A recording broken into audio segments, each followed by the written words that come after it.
Are you experiencing cold drops and 3G or 2G instead of 4G? Don't blame your service provider just yet. It's most likely your phone. Many times someone you know is complaining of their phone just not being reliable, calls just spontaneously dropping, and network connectivity just falling from 4G to 3G or even 2G without any warning. I remember back in 2015, I bought an LG G4 and it was a 4G capable device. However, when I put my Net1 SIM in it, it could not connect to 4G, even though it did with an Ethernet SIM. Also, I had an LG G6 and it did not have wireless charging because that feature was only available on the Korean models. But why is it not standard? To understand this, we need to understand the bigger picture, the global picture. The world may be divided into continents geographically, but economically it's divided into different market regions. Each of these regions has a slightly different characteristic and legislation. So, for the sake of being economical and compliant, manufacturers will only add features to a device that align with the characteristics of that region. For example, Google services do not work in China, meaning all phones made for China will not come with stuff like the Google Play Store. In developed countries with good and stable economies, there is a presence from the device manufacturer who offers backup and support, but also an insight into the characteristics of each market, so that the devices they will stock up in that particular market will work as advertised.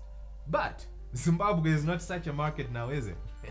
Some unique circumstances in Zimbabwe have made it so that not many people will buy their iPhones from Solution Center, a certified Apple reseller. Very few will buy their Xiaomi and Redmi smartphones from the Mi store in Zimbabwe, a certified Xiaomi and Redmi reseller.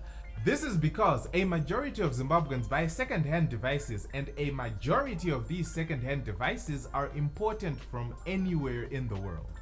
Same goes for a majority of Zimbabweans buying brand new smartphones. They too are buying them from malls in town where the sellers source them from wherever they can get them at the cheapest price.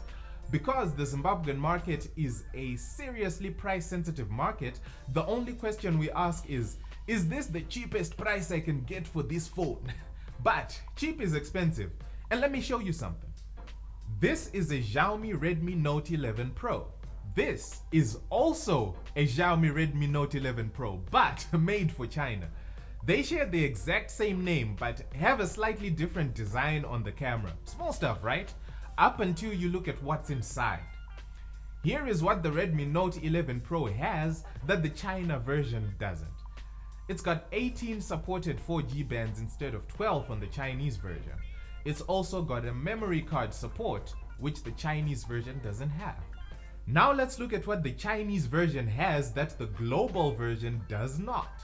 It's got 5G, a more powerful processor, up to 4K video recording versus 1080p on the global one, JBL tuned speakers, Wi-Fi 6 support, a newer Bluetooth version which is Bluetooth 5.2, access to 5 more navigation satellites and more accurate tri-band satellite positioning, and a slightly bigger battery. Yes, the global version might be a bit cheaper than the Chinese version, but look at how much more features are available on this Chinese version. Features that you won't get via a software update. It's almost like two different phones just reading the spec sheet, and yet they are both called Xiaomi Redmi Note 11 Pro. Fine, maybe this is a convenient example. Let's take a look at the Samsung Galaxy A53 5G. There are two variants of it, the SMA536V and the SMA536U.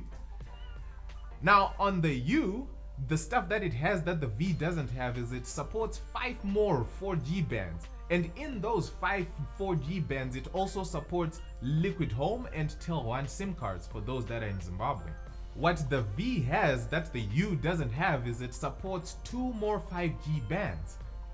Both versions may or may not have NFC depending on the region they're being sold in, and India is one of these regions where NFC is excluded from smartphones, in case you are wondering. Fine, let's take it to Apple. iPhones sold in China are dual SIM, which means they take in 2 physical SIMs, whilst those sold everywhere else are single SIM, meaning that they only take in 1 physical SIM. And as of late, the recently announced iPhone 14 models will not support a physical SIM in the US, but will support a physical SIM everywhere else. So if you notice the pattern, a majority of the differences in these smartphones, you'll find that they have to do with network connectivity, which is a big pain point with a lot of Zimbabweans. Their smartphones are just not good at maintaining a stable connection with the network, and one of the issues is most of the smartphones Zimbabweans are using are not designed to operate efficiently in this region. They're just not compatible.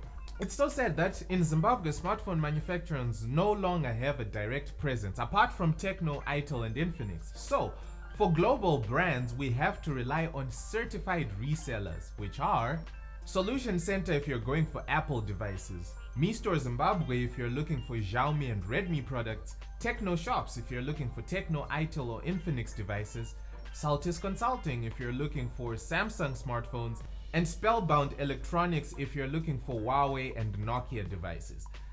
These are the brands that will give you the least amount of issues here in Zim, and if they do, these stores have a direct link to the manufacturer, so backup is available. But this peace of mind will not come cheap, so these shops are also not always going to be offering the lowest price for these devices. However, if you consider that they are getting you a more reliable communication tool and that reliability is of paramount importance to you, then you will know cheap is expensive. For those that are risk averse, these establishments are a very good place to start to ensure you have a reliable device.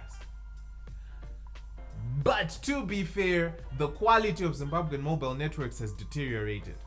Back in 2017, I was running speed tests and getting up to 72 megabits per second download speed on Net1's 4G and up to 53 megabits per second download speeds on Econet's 4G.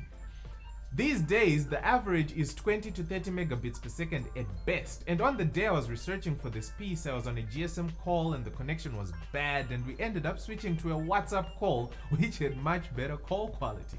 Imagine that.